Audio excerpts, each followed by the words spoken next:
पहली बार इजराइल ने ईरान को बेहद खास तरीके से हवाई मिशन में ठोका।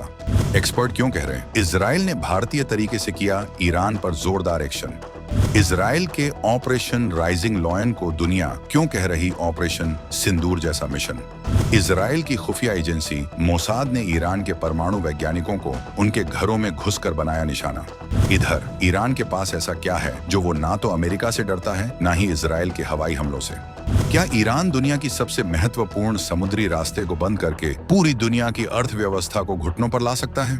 इस पूरे खेल में चीन और रूस चुपचाप ईरान की मदद क्यों कर रहे हैं? और सबसे बड़ा सवाल, अगर अमेरिका और ईरान में सीधी जंग छिड़ गई तो कौन जीतेगा और दुनिया पर इसका क्या असर होगा? आज मिडिल ईस्ट की धरती पर एक ऐसी चिंगारी भड़की है जो पूरी दुनिया को अपनी चपेट में ले सकती है। खबर आ रही है कि इजराइल ने अल सुबह ईरान के खिलाफ एक बहुत बड़ा और गुप्त सैन्य अभियान शुरू कर दिया है, जिसे नाम दिया गया है ऑपरेशन राइजिंग लॉयन। शुरुआती रिपोर्ट्स के मुताबिक इजराइल की खतरनाक खुफिया एजेंसी मोसाद ने तेहरान सहित ईरान के कई बेहद संवेदनशील इलाकों में एक साथ गुप्त मिशनों को अंजाम दिया है। कहा जा रहा है कि मोसाद के एजेंटों ने ईरान के मिसाइल प्रोग्राम और उसके एयर डिफेंस सिस्टम के दिमाग को ही हैक करके उसे अपाहिज बना दिया है। इजराइल ने बिल्कुल भारत के स्टाइल में ईरान में सैन्य मिशन किया है। जिस तरह से भारत ने पाकिस्तान में किया था, इससे ईरान पूरी तरह से हिल चुका है। यही नहीं, ईरान की अपनी तस्नीम न्यूज एजेंसी ने यह पुष्टि की है कि उसके 2 बड़े परमाणु वैज्ञानिक रहस्यमयी तरीके से मारे गए हैं। इस ऑपरेशन ने ईरान को अंदर तक हिलाकर रख दिया है। इजराइल इस बार आर पार के मूड में दिख रहा है, लेकिन सवाल ये उठता है कि आखिर ईरान, अमेरिका और इजराइल की आंखों में इतना क्यों खटक रहा है? क्यों ईरान अकेले दम पर अमेरिका को भी चुनौती दे रहा है और इजराइल जैसे शक्तिशाली देश को भी ललकार रहा है? ऐसा क्या है ईरान के पास जो उसे इतना बेखौफ बनाता है? हम आपको बताएंगे इस धमाकेदार खबर की पूरी कहानी, तो बने रहिएगा वीडियो पर। और इस संबंध में आपके जो भी विचार हों कमेंट में लिखकर जरूर बताइएगा। तो सवाल वही है, क्या अमेरिका और इजराइल जैसी 2 महाशक्तियों के सामने ईरान वाकई टिक सकता है? कागज पर देखें तो ये लड़ाई एक हाथी और चींटी लगती है, लेकिन जमीनी हकीकत कुछ और ही है। ईरान की असली ताकत उसके टैंक, तोप या लड़ाकू विमान नहीं है। ईरान की ताकत छिपी है उसकी रणनीति में, उसकी जियोग्राफिक लोकेशन में और उसके उन 8 स्तंभों में जो उसे एक बेहद खतरनाक दुश्मन बनाते हैं। चलिए आज ईरान की ताकत का पोस्टमार्टम करते हैं और देखते हैं कि उसके तरकश में कौन कौन से तीर हैं। ईरान का पहला और सबसे खौफनाक हथियार है उसकी मिसाइलों और ड्रोन्स की सुनामी। ईरान के पास हजारों की संख्या में अलग अलग रेंज की बैलिस्टिक मिसाइलें और किलर ड्रोन्स का जखीरा है। ये मिसाइलें इजराइल के किसी भी शहर से लेकर सऊदी अरब के तेल के कुओं तक कहीं भी मार कर सकती हैं। आप कहेंगे कि इजराइल के पास तो दुनिया का सबसे बेहतरीन एयर डिफेंस सिस्टम आयरन डोम है। बिल्कुल है, लेकिन ईरान की रणनीति क्वालिटी पर नहीं क्वांटिटी पर आधारित है। वो सैचुरेशन अटैक, यानी एक साथ इतनी मिसाइलें दागो कि दुश्मन का डिफेंस सिस्टम भी चकरा जाए, की रणनीति पर काम करता है। सोचिए, एक ही समय पर सैकड़ों मिसाइलें और ड्रोन अलग अलग दिशाओं से इजराइल की तरफ बढ़ रहे हैं। आयरन डोम कितनों को रोकेगा? 10, 20, 50, 100। आखिर में कुछ मिसाइलें तो अपना टारगेट हिट कर ही देंगी और वो तबाही मचाने के लिए काफी होंगी। यही डर इजराइल और अमेरिका को सताता है। ईरान को पता है कि वो एयरफोर्स में अमेरिका का मुकाबला नहीं कर सकता, इसलिए उसने अपनी पूरी ताकत इस मिसाइल और ड्रोन की फौज को खड़ा करने में लगा दी है, जो जंग की सूरत में गेम चेंजर साबित हो सकती है। ईरान का दूसरा स्तंभ है उसकी इस्लामिक रिवॉल्यूशनरी गार्ड कॉर्प्स, यानी IRGC। इसे ईरान की राजनीतिक सेना कहना ज्यादा सही होगा। ये कोई आम फौज नहीं है जो सिर्फ सरहदों की रक्षा करती है। IRGC एक समानांतर सरकार है, एक स्टेट के अंदर दूसरी स्टेट। इसके पास अपनी खुद की नेवी, अपनी एयरफोर्स, अपनी मिसाइल कमांड और दुनिया भर में फैला एक शक्तिशाली इंटेलिजेंस नेटवर्क है। ये सिर्फ लड़ती नहीं बल्कि ईरान की राजनीति, उसकी अर्थव्यवस्था और उसके परमाणु प्रोग्राम को भी कंट्रोल करती है। देश की सबसे बड़ी कंपनियां IRGC के हाथ में हैं। इसका सुप्रीम लीडर सीधे ईरान के सर्वोच्च धार्मिक नेता को रिपोर्ट करता है, राष्ट्रपति को भी नहीं। ये IRGC ही है जो ईरान के सबसे कट्टर और वफादार लड़ाकों से बनी है। ये किसी भी हद तक जाने को तैयार रहते हैं। जब अमेरिका या इजराइल ईरान पर हमले की सोचते हैं तो उनका सामना सिर्फ ईरानी सेना से नहीं बल्कि इस कट्टर और बेहद ताकतवर IRGC से होता है, जिसकी जड़ें ईरान के समाज में बहुत गहरी हैं। इन्हें हराना मतलब पूरे ईरान के सिस्टम को उखाड़ फेंकना, जो लगभग नामुमकिन है। ईरान का तीसरा और सबसे घातक हथियार है दुनिया भर में फैले उसके पिट्ठू यानी प्रॉक्सी लड़ाके। ईरान सीधे जंग में कूदने से बचता है। वो अपने दुश्मनों को अपने प्रॉक्सी नेटवर्क के जरिए थकाता है और उन्हें परेशान करता है। लेबनान में हिजबुल्लाह, यमन में हूती विद्रोही, सीरिया और इराक में शिया मिलिशिया, ये सब ईरान के ही पाले हुए लड़ाके हैं जो ईरान के एक इशारे पर इजराइल या अमेरिकी ठिकानों पर हमला कर सकते हैं। इसका सबसे बड़ा उदाहरण 2019 में देखने को मिला था, जब यमन के हूती विद्रोहियों ने ड्रोन से हमला करके सऊदी अरब की सबसे बड़ी तेल फैक्ट्रियों को आग के हवाले कर दिया था। हमला हूतियों ने किया, लेकिन रिमोट कंट्रोल तेहरान में था। इस एक हमले से दुनिया भर में तेल की सप्लाई पर असर पड़ा था। इस प्रॉक्सी नेटवर्क की वजह से ईरान को प्लॉजिबल डिनाइबिलिटी मिल जाती है, यानी वो हमला करके भी कह सकता है कि ये तो हमने किया ही नहीं। ये प्रॉक्सी लड़ाके अमेरिका और इजराइल के लिए एक ऐसा सिरदर्द है जिसका कोई स्थायी इलाज नहीं है। अब बात करते हैं ईरान के चौथे और सबसे बड़े रणनीतिक हथियार की, स्ट्रेट ऑफ हॉर्मुज पर उसका कंट्रोल। हॉर्मुज झलड मरुमध्य, ये वो संकरा समुद्री रास्ता है जो फारस की खाड़ी को खुले समंदर से जोड़ता है। दुनिया का लगभग 30% समुद्री तेल व्यापार इसी रास्ते से होता है। भारत, चीन, जापान और यूरोप की इकोनॉमी इसी रास्ते पर निर्भर है और इस रास्ते के एक तरफ बैठा है ईरान। अगर जंग छिड़ती है तो ईरान को बस इस रास्ते को ब्लॉक करना है। वो यहाँ समुद्री सुरंगें बिछा सकता है या अपनी मिसाइलों से तेल के टैंकरों को निशाना बना सकता है। अगर ईरान ने हॉर्मुज को बंद कर दिया तो दुनिया भर में तेल की सप्लाई ठप हो जाएगी, पेट्रोल डीजल के दाम आसमान पर पहुंच जाएंगे, शेयर बाजार क्रैश हो जाएंगे और पूरी दुनिया की अर्थव्यवस्था मंदी की चपेट में आ जाएगी। कोई भी देश, यहाँ तक कि अमेरिका भी, ये जोखिम नहीं उठा सकता। ईरान की ये भौगोलिक ताकत ही उसकी सबसे बड़ी ढाल है जो अमेरिका को सीधा हमला करने से रोकती है। ईरान का पांचवां स्तंभ है उसके नए दोस्त रूस और चीन। अमेरिका के प्रतिबंधों ने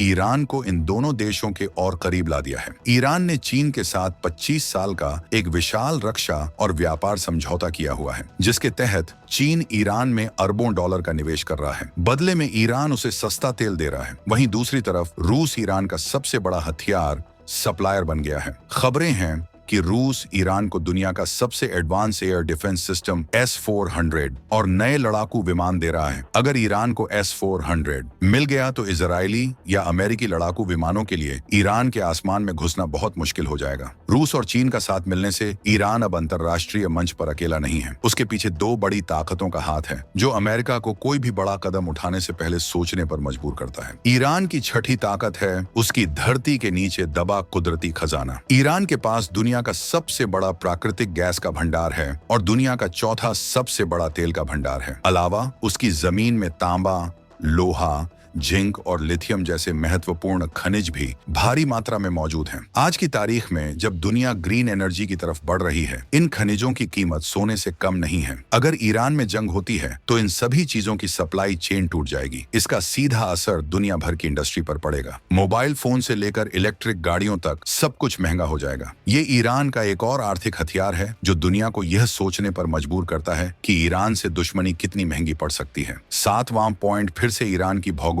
पकड़ से जुड़ा है, लेकिन इसका असर और भी गहरा है। हॉर्मुज पर कंट्रोल की वजह से ईरान को दुनिया का तेल ट्रैफिक कंट्रोलर भी कहा जाता है। यहाँ से हर रोज लगभग 2 करोड़ बैरल तेल गुजरता है। ईरान को इस ट्रैफिक को रोकने के लिए जंग की भी जरूरत नहीं है। वो चाहे तो यहाँ से गुजरने वाले जहाजों की चेकिंग के नाम पर या कोई सैन्य अभ्यास करके भी ट्रैफिक को धीमा कर सकता है या कुछ दिनों के लिए रोक सकता है। इतना करना ही तेल के बाजार में सुनामी लाने के लिए काफी है। ये ईरान के हाथ में एक ऐसा रेगुलेटर है जिसे वो अपनी मर्जी से घुमाकर पूरी दुनिया की इकोनॉमी की धड़कनें ऊपर नीचे कर सकता है। ये ताकत उसे बिना एक भी गोली चलाए मोल भाव करने की जबरदस्त क्षमता देती है।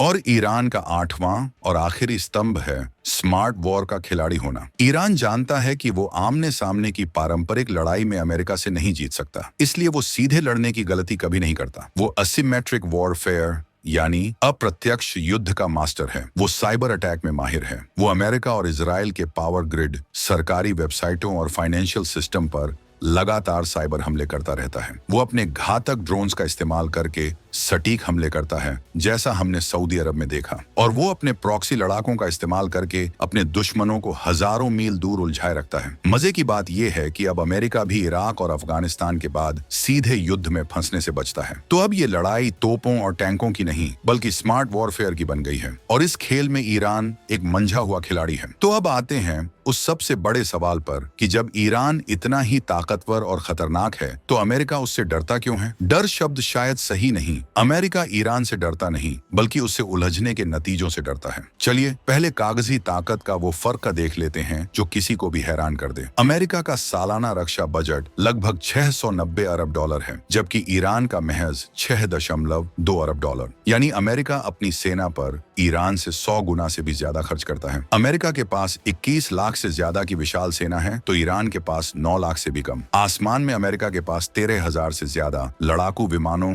बॉम्बर्स और हेलीकॉप्टरों की फौज है, जबकि ईरान 13,000 से ज्यादा के पास 500 से कुछ ज्यादा, जिनमें से ज्यादातर पुराने हैं। जमीन पर अमेरिका के पास 6,000 से ज्यादा आधुनिक टैंक हैं, तो ईरान के पास 1,600 के करीब। और सबसे बड़ा फर्क, अमेरिका के पास 4,000 से ज्यादा परमाणु हथियार हैं, जबकि ईरान के पास आधिकारिक तौर पर एक भी नहीं।